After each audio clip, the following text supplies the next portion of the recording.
નમસ્કાર મિત્રો.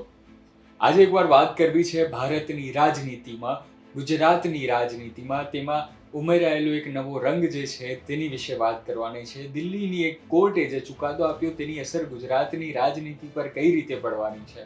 કેજરીવાલ કલંક મુક્ત થયા તેમાં કોંગ્રેસમાં કકળાટ કઈ રીતે વધવાનો છે તેની આજે આપણે વિગતવાર ચર્ચા કરીએ.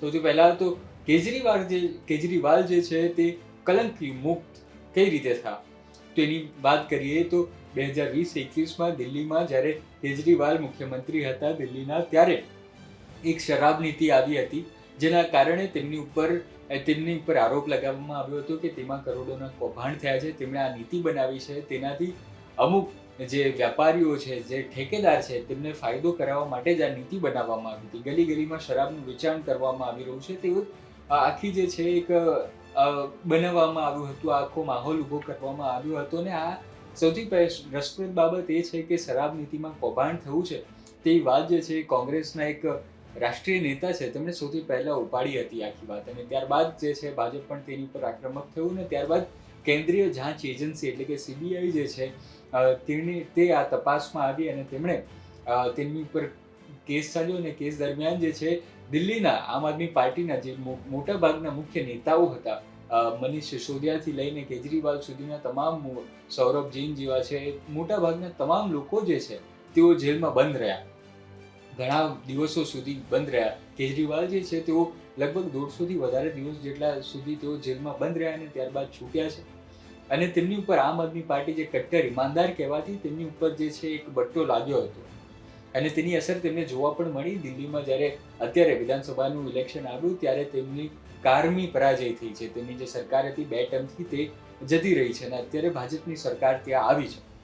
હવે આપણે દિલ્હીથી આવીએ ગુજરાત તરફ. તો ગુજરાતમાં કઈ રીતે આ અસર થવાની છે, સૌથી પહેલા તો એ જણાવી દઈએ કે 2022માં જ્યારે ત્રીજો પક્ષ આપણા ગુજરાતમાં એન્ટર થયો એટલે કે આમ આદમી પાર્ટી એન્ટર થઈ, ત્યારે સૌથી વધારે જો કોઈને ફટકો પડ્યો હોય તો ભાજપ કરતાં વધારે ફટકો કોંગ્રેસને પડ્યો હતો.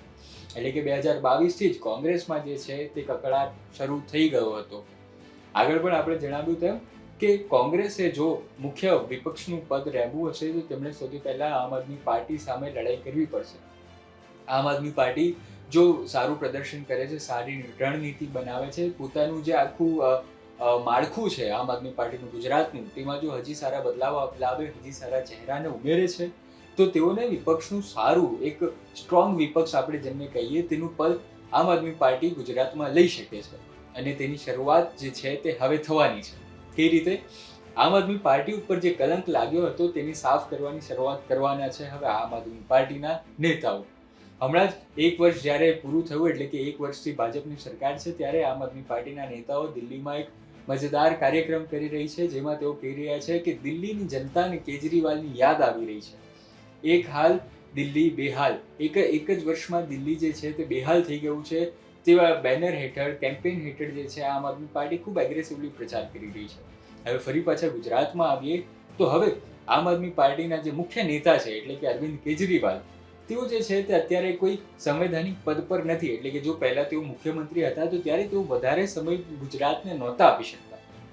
હવે તેઓ ત્યાંના રાષ્ટ્રીય સંયોજક બની ગયા છે આમ આદમી પાર્ટીના અને તેમનું મુખ્ય ફોકસ જોવા જઈએ તો પંજાબમાં દિલ્હી સ્ટ્રોંગ છે અને ત્યાં મુખ્યમંત્રી તેમના ભગવંત માન સાહેબ જે છે તેઓ ત્યાં હાજર જ છે. હવે ગુજરાતમાં જો છે તે ગુજરાતમાં મુખ્ય નેતા તરીકે ઈશુદાન ગઢવી છે અને ગોપાલ ઇટાલિયા છે, મનોજ સોરઠિયા પણ છે અને સાથે આવા સમયે જે છે તે હેમંત ખવા એક મોટું નામ ઉભરી રહ્યું છે. અને તેવામાં હવે રાષ્ટ્રીય સ્તરેથી દિલ્હીના જે કેજરીવાલ જે છે તેઓ આવવાના છે અને તેઓ ગુજરાતમાં વિપક્ષને ખૂબ મજબૂત સ્થિતિમાં લાવવાની કોશિશ કરવાના જ છે.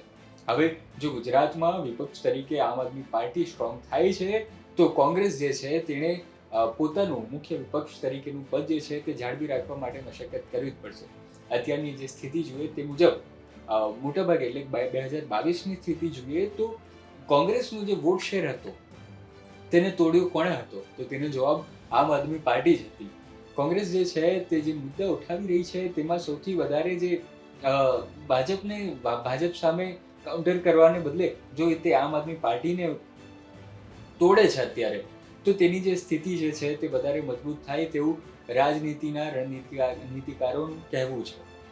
અત્યારે વિપક્ષ તરીકે કોંગ્રેસે મજબૂત થવું જ રહ્યું. સાથે સાથે આમ આદમી પાર્ટીમાં જે તડા ચાલી રહ્યા છે, રાજુ કરપડા જે છે તેઓ છૂટ્યા ત્યારબાદ જે છે આમ આદમી પાર્ટી થોડી ડગમગ કરી રહી હતી, પણ અત્યારે કેજરીવાલને જે છે તે કલંક મુક્ત થવાને કારણે એક મોટો સપોર્ટ ફરીથી એક બેકગ્રાઉન્ડ પ્રાપ્ત થયું છે અને હવે થોડા જ સમયમાં આમ આદમી પાર્ટીના અરવિંદ કેજરીવાલ જે છે તે 2026માં જે સ્થાનિક સ્વરાજની ચૂંટણી આવવાની છે તેમાં અને વિધાનસભાની 2027માં ચૂંટણી આવશે તે પહેલા આમ આદમી પાર્ટીને વધારે સ્ટ્રોંગ કરશે તેવું લાગી જ રહ્યું છે અને તે જ તેમનું મુખ્ય કામ રહેશે. આવું જ તેઓ ગોવામાં પણ કરવાના છે. પણ અત્યારે વાત આપણે ગુજરાતની કરી રહ્યા છે તો કોંગ્રેસમાં જે છે તે આંતરિક વિખવાદ જે છે તેને દૂર કરવાની જરૂર છે. અમિત ચાવડા જે છે તેમણે અને તેમની ટીમે જે છે વધારે મજબૂતાઈથી પોતાની સંગઠનને, પોતાના માળખાને, પોતાની રણનીતિને વધારે સ્ટ્રોંગ અને એગ્રેસિવ બનાવવાની જરૂર અત્યારે લાગી રહી છે, કારણ કે કોંગ્રેસ પાસે અત્યારે ભાજપની સામે આમ આદમી પાર્ટીને પણ લડવા માટેની જે છે તે તૈયારી કરવી પડશે. અત્યારે આમ આદમી પાર્ટી જૂનાગઢના પટ્ટામાં, આદિવાસી પટ્ટામાં અને સાથે સાથે સૌરાષ્ટ્રમાં ખૂબ સ્ટ્રોંગ બનવાની કોશિશ કરી રહી છે અને અહીં જ આ બધા જે છે પટ્ટા ત્યાં કોંગ્રેસ અત્યારે સૌથી વધારે મજબૂત સ્થિતિમાં હતી અત્યાર સુધી 2022 સુધી. પણ હવે જે છે તે કોંગ્રેસે શહેરની સાથે સાથે શહેરી વોટર્સની સાથે સાથે ગામડાઓમાં, ખેડૂતોમાં, આદિવાસીઓમાં, મુસ્લિમ્સમાં આ બધા જમાં પોતાનું જે છે તે વધારે પાવર સ્ટ્રોંગ કરવો પડશે તેવી અત્યારે રણનીતિકારો કહી રહ્યા છે. આ માહિતી કેવી લાગી તે અમને જરૂર જણાવજો. અમારી ચેનલને લાઈક કરો, સબસ્ક્રાઇબ કરો. ધન્યવાદ.